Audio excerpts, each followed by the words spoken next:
So today I want to talk about the rise and fall and kind of the attempted re-rise of Kathy Griffin.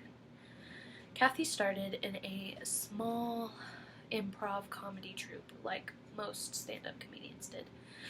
And she kind of hit mainstream media in the late 90s and early 2000s when she appeared in some small TV sitcoms.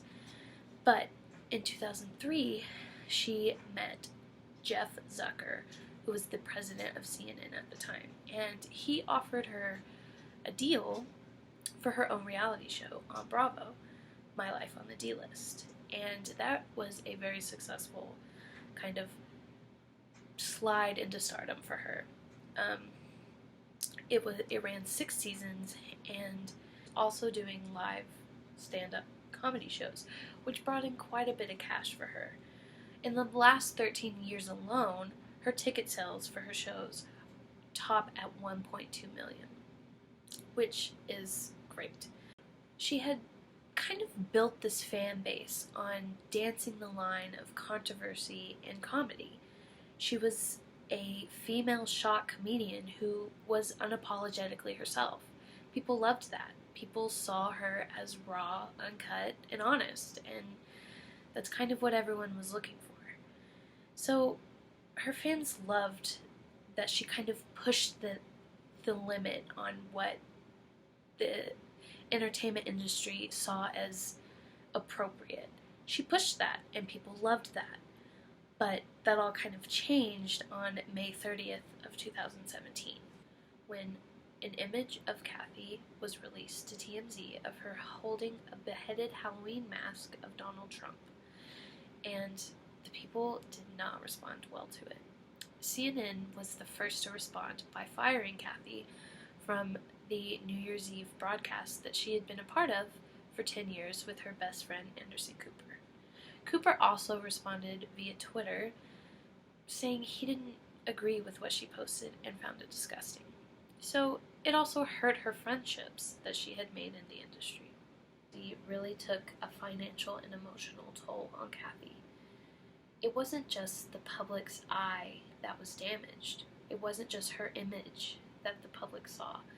It was her home life. It was her financial burdens that she was now taking on, and she was receiving death threats that the government ultimately had to look into. She wasn't allowed to leave her house at times because of safety concerns and the threats she was getting. Friendships that she had for years were taking a toll when this came out. People in the industry had to protect their image, and to protect their image, they had to speak out on her about how they didn't agree with her. So she was losing not only her fans, but she was losing people in her actual life. And she was being shunned by her friends, her family, the public, the government, and the industry. So this controversy took such a toll on every aspect of her life. After this photo was released, Kathy received so many death threats that 15 of her live shows had to be canceled due to safety concerns. And ultimately that costed her around $1 million. Even now, in 2019, 2 years later, she's still completely blacklisted in the entertainment industry. So now she's trying to make her own documentary, or docuseries, where she kind of shows the re-rise of life after controversy. And honestly, time will only tell if people forgive her and they want that raw, uncut version of her back, or if this really did kill her image enough to kind of ruin her career. But I'm excited to see where it goes.